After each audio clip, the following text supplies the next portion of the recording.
اعوذ باللہ من الشیطان الرجیم پناہ مانگتا ہوں میں اللہ کی شیطان مردود سے۔ وَأَنذِرْ بِهِ الَّذِينَ يَخَافُونَ أَن يُحْشَرُوا إِلَى رَبِّهِمْ لَيْسَ لَهُم مِّن دُونِهِ وَلِيٌّ وَلَا شَفِيعٌ لَعَلَّهُمْ يَتَّقُونَ۔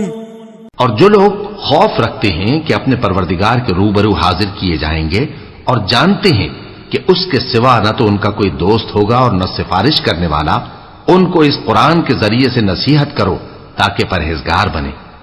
وَلَا تَطْرُدِ الَّذِينَ يَدْعُونَ رَبَّهُم بِالْغَدَاةِ وَالْعَشِيِّ يُرِيدُونَ وَجْهَهُ مَا عَلَيْكَ مِنْ حِسَابِهِم مِّن شَيْءٍ وَمَا مِنْ حِسَابِكَ عَلَيْهِم مِّن شَيْءٍ فَتَطْرُدَهُمْ وَمَا مِنْ حِسَابِكَ عَلَيْهِمْ مِنْ شَيْءٍ فَتَطْرُدَهُمْ فَتَكُونَ مِنَ الظَّالِمِينَ۔ اور جو لوگ صبح و شام اپنے پروردگار سے دعا کرتے ہیں اور اس کی توجہ کے طالب ہیں، ان کو اپنے پاس سے مت نکالو۔ ان کے حساب اعمال کی جواب دہی تم پر کچھ نہیں اور تمہارے حساب کی جواب دہی ان پر کچھ نہیں، بس ایسا نہ کرنا، اگر ان کو نکالو گے تو ظالموں میں ہو جاؤ گے۔ وَكَذَلِكَ فَتَنَّا بَعْضَهُمْ بِبَعْضٍ لِيَقُولُوا أَهَؤُلَاءِ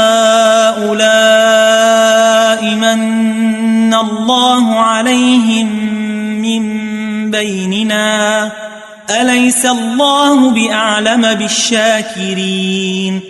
اور اسی طرح ہم نے بعض لوگوں کی بعض سے آزمائش کی ہے کہ جو دولت مند ہیں وہ غریبوں کی نسبت کہتے ہیں کیا یہی لوگ ہیں جن پر اللہ نے ہم میں سے فضل کیا ہے؟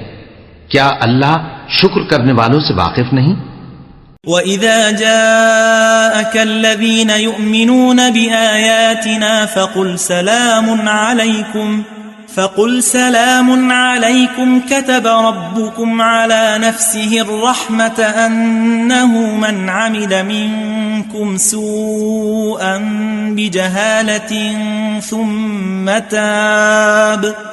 ثُمَّ تَابَ مِنْ بَعْدِهِ وَأَصْلَحَ فَأَنَّهُ غَفُورٌ رَحِيمٌ۔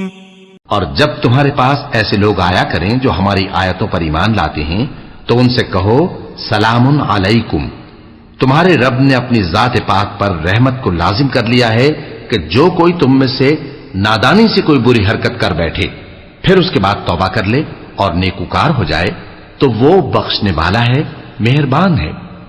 وَكَذَلِكَ نُفَصِّلُ الْآيَاتِ وَلِتَسْتَبِينَ سَبِيلُ الْمُجْرِمِينَ۔ اور اسی طرح ہم اپنی آیتیں کھول کھول کر بیان کرتی ہیں تاکہ تم لوگ ان پر عمل کرو، اور اس لیے کہ گنہگاروں کا رستہ ظاہر ہو جائے۔